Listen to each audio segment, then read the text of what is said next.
Ma'am, good morning, sirs. Please take a seat. Thank you. How are you, Anshul? I'm great, sir. Great. Excited. Happy to be alive in these exciting times. Great. So, firstly, tell us what are the exciting times about? So we are entering the Amrit Kal. Last 25 years, we'll be a developed economy, a developed nation, a Viksit Bharat by 2047. And I think it is we, the people of our country, the youth, that constitutes around 70% of the population under age of 35. So, you've been excited like this for the past 2 years. So since the day I was born. And sir, if I have to take a day, I would say I was in class 12. Honorable the Prime Minister, Mr. Modi, was giving a speech in Exam Warrior. He said that do not dream of becoming something, dream of doing something. So sir, this has been my dream कि मन समर्पित तन समर्पित और यह जीवन समर्पित चाहता हूँ मातृभूत तुझको अभी कुछ और भी दूँ. Please carry on. So you opted for international relations, eh? Why? What was the reason? Sir, I had the opportunity to either take science or humanities in my class 11th. But I was thinking if I take science, I'll go into academics and research. But I had made my mind that I want to do something in the domain of social service more. So I thought humanities would be a wiser option. Then I did my humanities in class 11. Then I came to St. Stephen's and they were offering this. Political science and international. In fact, I'm interested in international relations. Of joining politics? Sir, not right now, but who knows what we are. You are waiting for Amrit Kal. Eh? Okay. So, what is your opinion about this common civil code? There are a lot of apprehensions by especially certain communities, tribals. So in fact, our state became the first state to have a uniform civil code after independence. And sir, I'm very proud of it, about the code. And there are certain caveats within the code that it will not be applied to the tribal areas. We have the Jaunsar Bawa region and some places in Pithoragarh and Uttarkashi where tribal live, so it won't be applicable on that. And sir, and the other provisions, I think they are well and good. May I interrupt you? Was it the first state? Sir, after independence. After independence, was it the first state? Yes, sir. What about Goa? Sir, it was pre-independence. The code has been there for. The Goa State Assembly passed its UCC barely 5-6 years back. What was that about then? Sir, they have been having a UCC that was there since the Portugal time. And they reiterated it. So fresh UCC framed in India. Be clear, okay? Yeah. Carry on, sir. So why do you think that it should be adopted by India also as a country? Sir, I think we have had a great debate about this in the Constituent Assembly, and all the women members that were there, they were in support of this. In fact, we had this in our Article 44 of the Indian Constitution, and I think, sir, it is a natural step towards evolution. Already put in the article. Okay. How do you rate our relations with Nepal? And you have the largest border also, Uttarakhand. Yes, sir. So I think, sir, we have had great relations with Nepal, and even now we have good relations with them. But there are certain chinks that we need to brush up on. Like we have the Kala Pani issue in my own state. Then we have certain border disputes in UP. Then we need to renegotiate the friendship treaty with Nepal. That is another thing on the cards. And then there is this issue of Madheshis in Nepal. And so the thing that we see that there are some chinks in the relationship between India and Nepal, that is more because of the political aspirations and the political agendas of the Nepali parties. Of the Nepali parties and some connivance with the Chinese Communist Party, if I were to say that. Okay. So China is extending its influence in Nepal, in Maldives, and Sri Lanka. So we are not able to counter that. What is your opinion on this? So I think China has been able to do that because it has huge reserves of capital. We saw that it had this flagship program of Belt and Road Initiative, wherein it has been heavily investing in all the countries. Sir, what we can do, I think, first of all, we have to look inwards and make our economy more robust. So we have surplus capital to give to other countries. then I think right now we can focus on soft power diplomacy, be it yoga or Bollywood, or investing in high impact and community based projects. So this is what we can. So we got into association with certain countries just to counter Chinese influence. Can you name few of them, those associations? So there is a Quad, the Quadrilateral Group. Then we have the Five Eyes Alliance. Then if you talk about yes, sir. No, sir, I'm extremely sorry. I think, sir, it is Quad. And then if we talk about the critical minerals aspect or in technology domain, then we are with the MSP.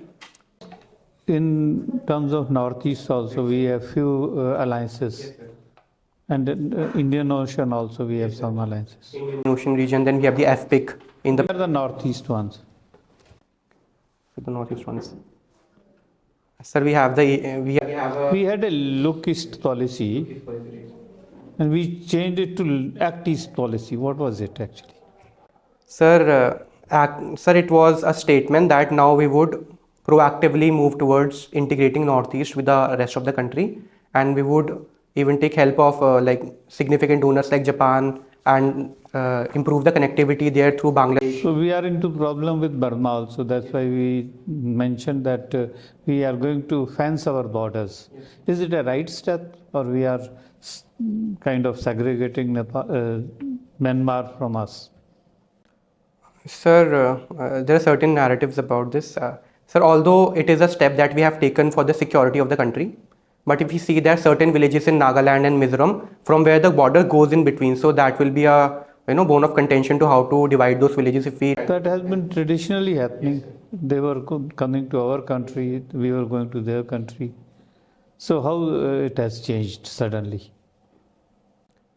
Sir, we have had this free movement regime in the previous years, but now what we are seeing that there is a civil war brewing in Myanmar, and we are seeing that the spillovers of that civil war is getting into our northeast region, especially the Zo people who are migrating into the northeast to shield themselves from the Tatmadaw. Then we are seeing that there are the people from the Kachin and the Chin groups, they are also coming. Then we see that the China is also influencing those groups and arming them so that they can indulge in extremism. And Rohingyas, what is the situation? Okay, last question.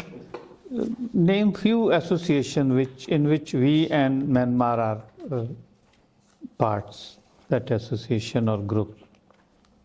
Sir, one is BIMSTEC. Okay. SARC. Yes, sir. Then we have SARC. Mekong Ganga. Yes, Okay, thank you. Okay, thank you. Thanks a lot, sir. Extremely sorry, sir. I couldn't get back to you on the last question. Anshul. Yes, sir. What do you mean by Anshul? So it means the radiant one. Alien one. The radiant. Tejwan, Ujjwal. Okay. Right, sir. Good. Okay, I saw from your DEF you have tried for Central Armed Police Forces, Combined Defense Yes, sir. Services. So have you more interest in these type of services comparatively? No, sir. Although I have interest in defense and national security and intelligence, but these things I had felt as more of as a plan B. If I were not able to make it to the main stage, then I would have gone for these exams. What about IPS? Yes, in fact, IPS is my second preference. I would love to go into IPS and serve in the Northeast, like Mr. Ajit Dovalji did. Then he So you went should into. have given it first preference then. So that is Yeah. another thing, right? But I think, sir, I can do much better in the IAS. I can first of all do the field work. Then when I go to the, if I am able to go to the PMO, then there are also certain arrangements within PMO. You can make defense and security policies. You can be the secretary of the Home Department or secretary of the defense establishment. He's got it all mapped out, you see. In fact, sir, I also plan to achieve Nirvana in the Kandras of Tibet after 60. You tell me one thing, what is the attitudinal difference between an IS officer or IPS officer? Sir, I would say that the training, while in the training, I think that is what makes a difference. The mind of an IPS officer, it is more trained towards how to secure the area. It is more of a security mindset, whereas an IS officer would think more about the developmental aspects or what are the potentials, what are the possibilities. There is one core difference.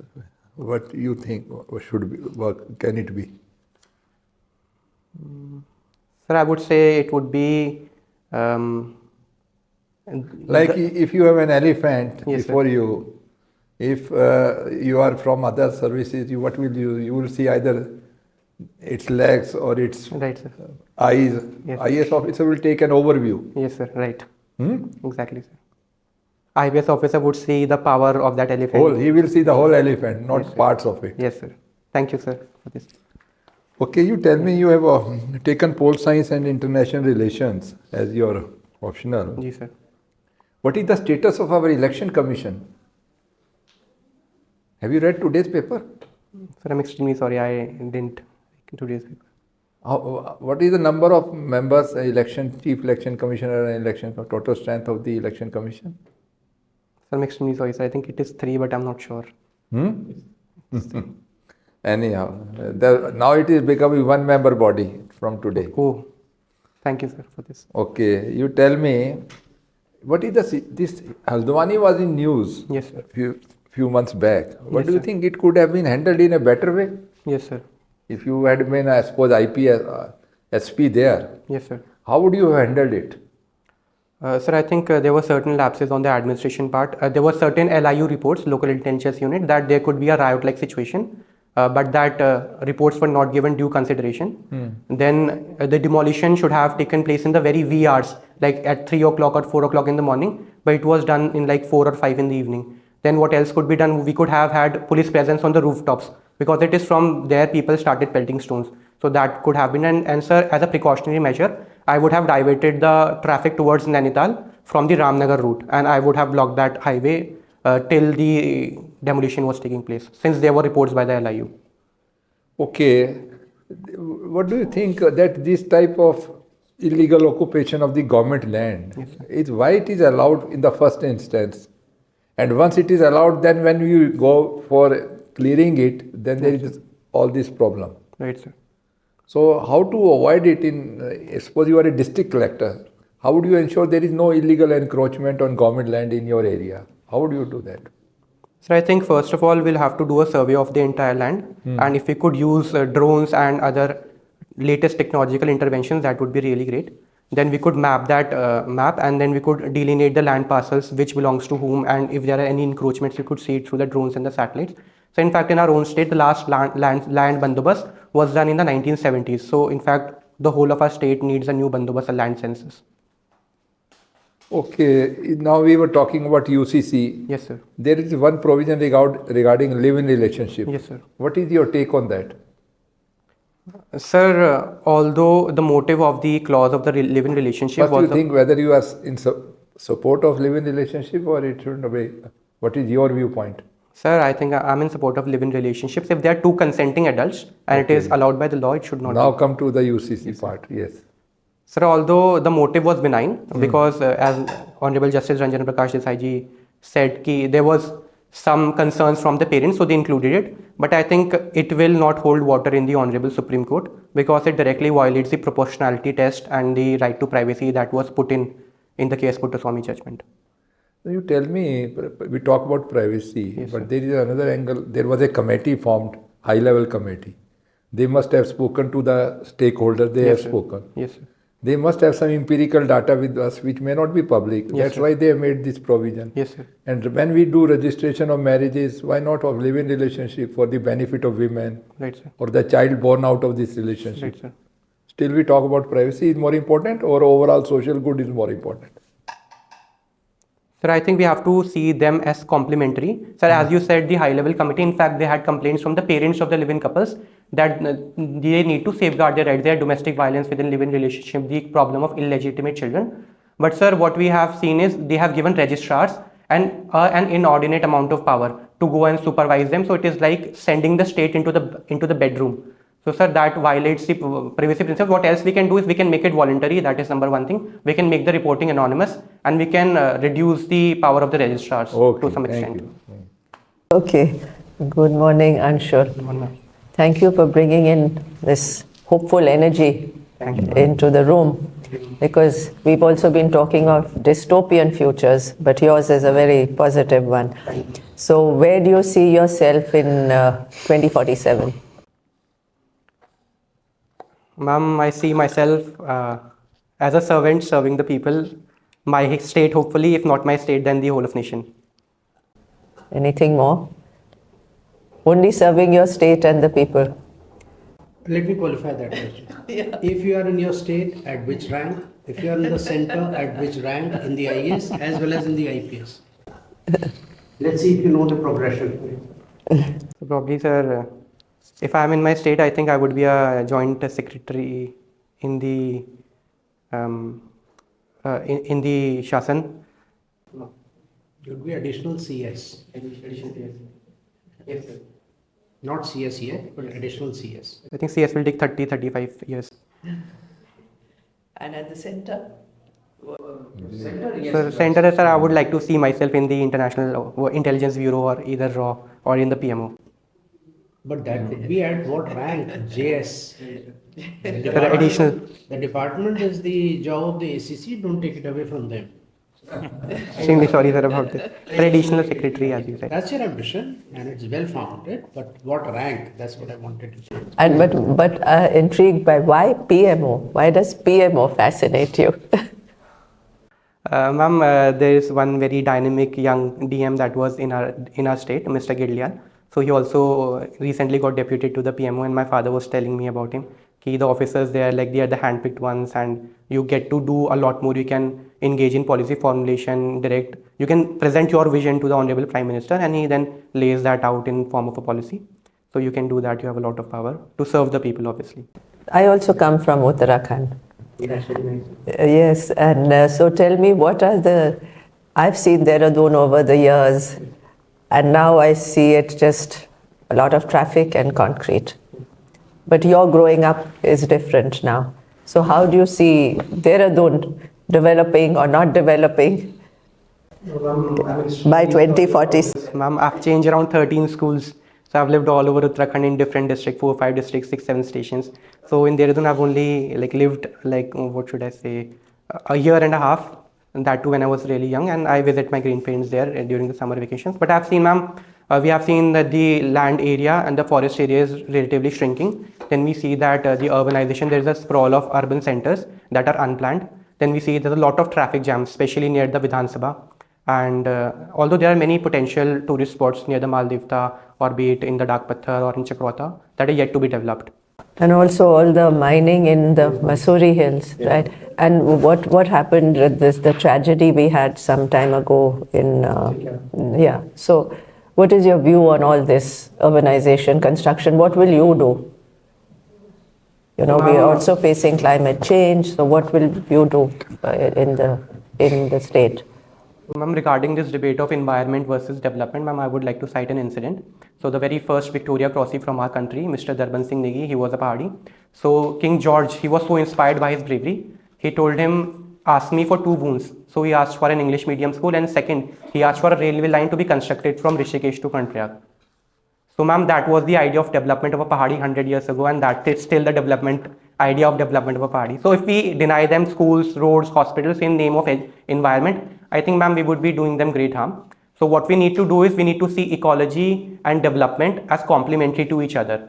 So what we can do, we can invest in new greener technologies, like if you're laying roads, so lay roads that have huge amount of plastic content, recycled plastic content or fly ash or reclaimed asphalt in it. Or if you're building huge houses, you should have greener technology. You can use bamboos or you can use other sustainable substances. If you're drilling recently NGT came out with a notification that if you're drilling a tunnel, you cannot use dynamites while building roads. You will have to use a boring machine. So ma'am, these are the things that we can do. In fact, ma'am, we can invest more heavily in tourism and diversify it so that it also generates economic opportunities for the people of the hills. But tourism also has the other side, the dark side of tourism, right? So you're aware of that too, right? And you were elected student union of St. Stephen's College. I mean, that's very prestigious college, right? So what did you learn there?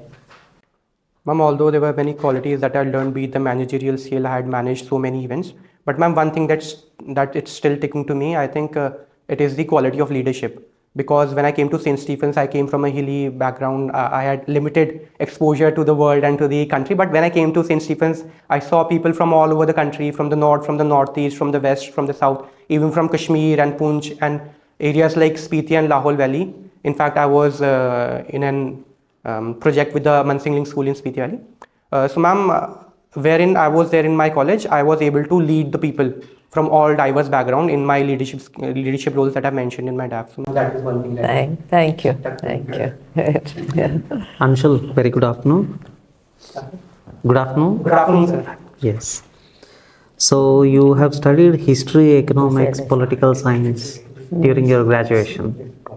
Sir, although my core disciplines were political science and history, and the other subjects I have studied only for a semester. Okay, because you are aspiring for an IAS officer, so and you are also aspiring to be a joint secretary and so on. You should make good policies, and for that, economic sustainability is important. So let me ask you a question. So in the recent budget, there has been 74,000, 75,000 crores allotted to solar installations, households. What impact will it have on the substitute of solar energy? Sir, I think this allocation of rupees will only augment the substitutes, because we see as we develop and grow, we will need an inordinate amount of energy, because it is proportionally related. Energy and development is proportionally related. And if we see, if we have to move towards a developed India, we'll have to see that the energy that is coming from coal, natural gas, diesel, etc., that will have to come from electricity, because we'll have to move towards a cleaner alternative, and that electricity should be generated from renewable sources like green energy that you talked about, the solar rooftops, be it wind energy. And so that is why I think this allocation would not harm the other alternatives, it will only augment that. So if solar energy is made cheap, 50-60% cheap, competitively, where you have other substitute renewable energies, they might be at disadvantageous position. No one will get into that business.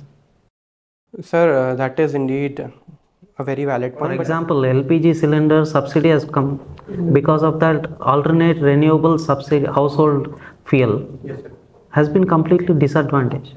People stopped exploring those options. So what do you think this will lead to?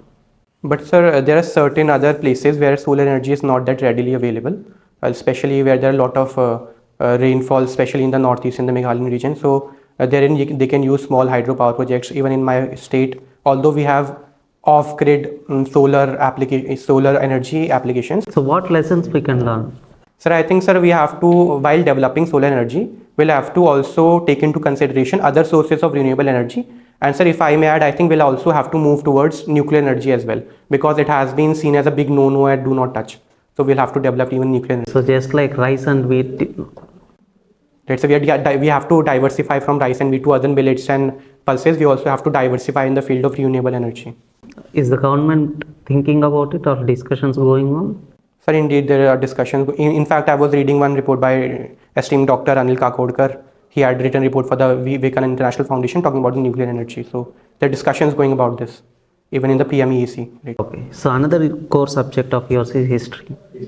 So can you name, if suppose you are given chance, which part of history would you want to include that's been ignored? Okay. Sir, I would say coming from North India, I think we are not taught that much about the history of South India, because we see that the Tamil history, even the Tamil language has antiquity dating back to centuries. There are talks about Chola. Yes, sir, millennia. Yes, sir. Extremely sorry about this, sir. Millennia. Then, sir, there are the glorious empires like the Imperial Cholas, the Cheras, the Pandyas. We have the Vijayanagar Empire, the Maratha Empire, the Kakatiyas of the Warangal, and then the empires in Odisha, the Gajapati rulers, etc. So I think, sir, as a North Indian, we know relatively less about the history of South India. If we could be taught more about this history of South India, we could emerge as a more united country. Okay, one last question. You like to say something? No. I'm only smiling at him, at his response. Okay, one last question. For a public servant, as an young person, what values do you bring, or say what reforms you expect in civil services? Sir, as a public servant, Recruitment, yes. in the recruitment phase, the UPSC examination. So, sir, I think first thing is we can do, as it was also suggested recently, it was about to publish the prelims answer key right after the prelims examination has taken place, so that people can put up suggestion, put up what they think has not been done right in the prelims answer key. That is one thing. I think there can be some reforms in the age as well, because it gets very hard to mold a person after he reaches a certain age. A young person can be molded effectively. And so third thing, I think there's this craze of people opting for bureaucracy. What they do essentially is they go to a dummy school in 12th, then they do their graduation from open colleges like IGNOU, although it is a good thing, but they do so only so that they have time to prepare for civil services, which in turn does not allow their personality to develop holistically. So I think when they reach in the later stage of life, they think that they have not taken the right decision. I know a few people like that. So I think we could do much more about this thing. Yes, thank you. Okay. All right, Anshul. There are a couple of things which we have heard. I mean, I've grown up myself in Bareilly, and Nainital was my second home. So, okay? Yes, sir. Suraj Ast. Suraj Ast. Suraj Ast, complete the muhavra. Darkness engulfs. No. Suraj Ast, pahadi mast. Why aren't you saying it?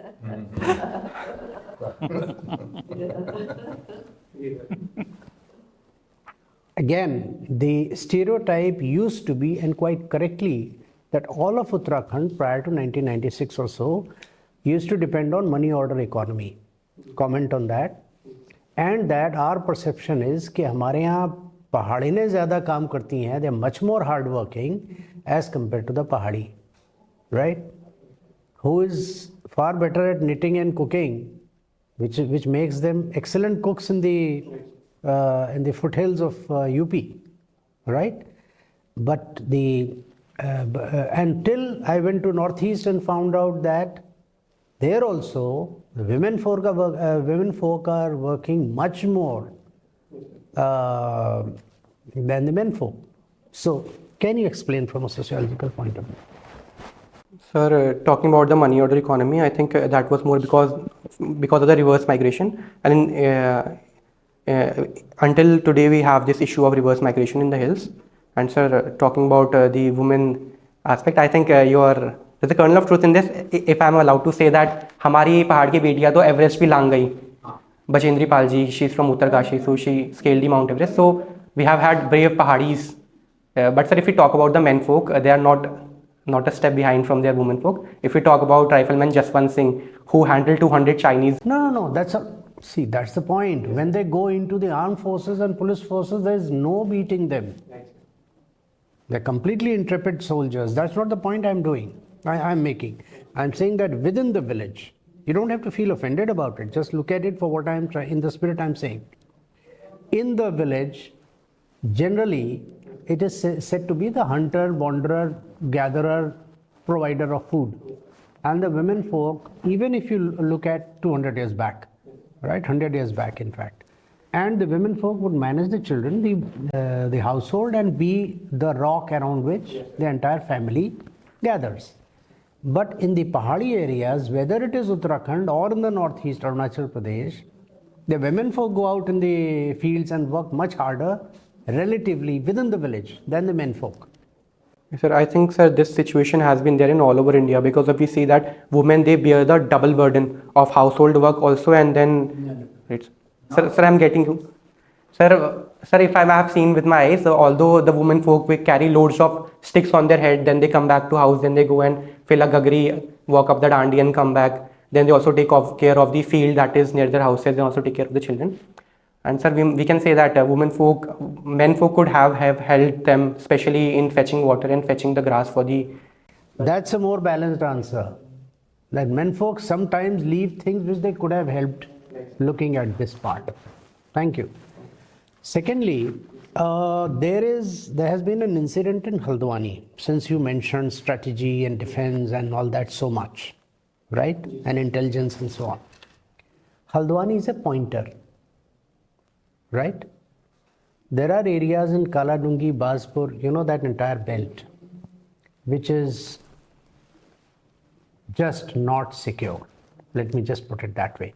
About About 300-400 square kilometers of that area is not safe.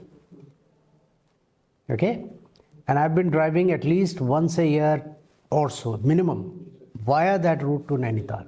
And I've seen how it has grown inorganically. What can you tell me could be the reason?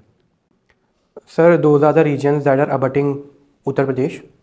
So, sir, we see that there is migration of people from Uttar Pradesh to Uttarakhand in search of economic opportunities. And when someone settles there, then they'll call their relatives also, "Ki we have some work for you, come here." Then they just settle there. Because the land is vacant, so they come and settle there. Then they build their houses. So, sir, that can be one reason. That again is an organic growth.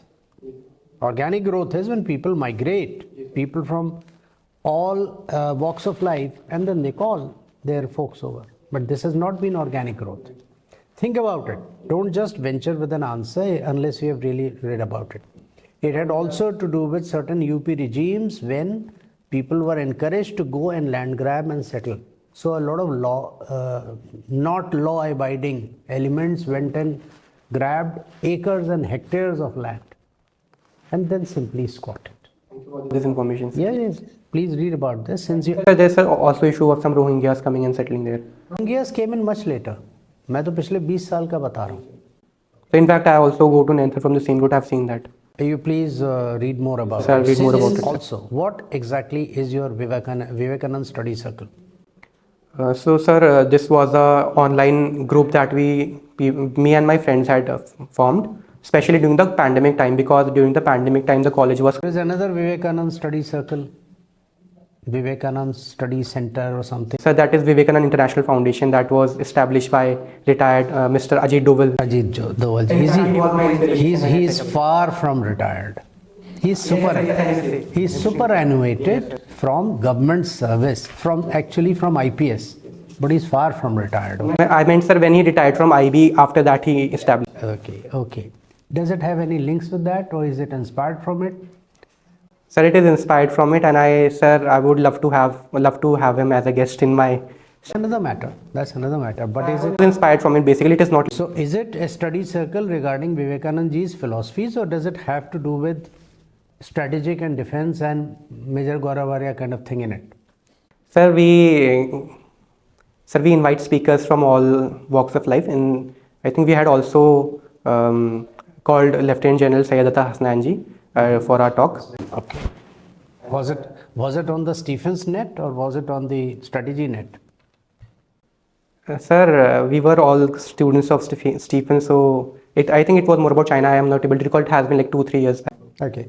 Lastly, it is said that the original inhabitants of, and mind you, I've been to Pithoragarh and up there, okay? And I was pointed out certain caves where the original inhabitants were living. And the population has dwindled a lot. Why? Sir, original inhabitant as in the prehistoric times or like recent times only? Prior to the year 1000 AC. 1000 AC. Okay, sir. Because sir, if I am to say, especially in Pithoragarh, in the village like the Gunji village where the Gujals live and the Kunti and the Gabar villages, so they used to have the tribe called the Bhotiyas, especially the Shokya Bhotiyas there. So they used to trade with. No. It is earlier than that. Sir, we have seen that even in Almora, Lokodiyar, the Lokodiyar region and the caves, they have prehistoric. Calm down. Thing is, the population has dwindled because they have not been able to procreate as much, number one. Two, when somebody dies in their cave, they were cave dwellers. Even as late as 1980s, they would abandon the cave and there were not so many caves around. So that's how slowly the population has been dwindling. Now my second and last question. It is said that most of the people comprising Uttarakhand today have the same Gotra Kul system as Maharashtrians, even surnames. To what do you ascribe this? Sir, in fact, recently I met a student from Maharashtra. His name was also Joshi, so I asked him if he's from Uttarakhand. Who are Joshis? What's the origin of the word Joshi? I think it has to do with Jyotshi. Exactly, there. Sir, even the Bhatts, it is said that the whole community that is residing in the Himalayan states, so they first migrated from the Gujarat and Maharashtra region, then they went to Rajasthan. From there, Why did they migrate from Gujarat and Maharashtra? Gujarat and Rajasthan, I can understand. Marwadis have gone all over, Gujus have gone all over the world because the land is not so fertile. What about Maharashtra? Very fertile land. So why did they go from here all the way to Uttarakhand? Sir, I have no idea about this. I haven't read about this. I'll read more about this. Please do. Please do. Your own DAF, you have to be a master at it. It has to do with invasions from the west and people being chased away from here, and the then Raja, both Kumaon and Garhwal, both of them allowed them to settle down. Lastly, what is this place called Garsand? Sir, Garsand is a place in Chamoli district. So it is being touted as the second capital. So Garsand literally means non-plains because sand means plains. No. Distortion of the word garrison. It's a garrison. Oh. Nothing to do with sand. Don't make such educated guesses. No, sir, I had seen it in a video. It said sand, so it is plains. Sand. Sir, it is a pahadi word. Sand. Sand. Garrison Yes, से sir. उतरता Absolutely, है. sir. And the person who told me, Mr. Bhaskar Khulbe from Uttarakhand in PMO. Okay? So I presume he is not wrong. No, sir, I believe your words. So in fact, sir, Dehradun, it also comes from the Dera word. Okay, what is Doon? Sir, Doon are the longitudinal valleys that are between the Shivaliks and the Middle Himalayas. Low-lying areas which are good for rice cultivation. Anyway, please read up your DAF more accurately. Okay, your interview is over. Very well done. All right. All the best. Thank you, sir. Thank you. All the very best. Yes, sir. Thank you, Yes. ma'am.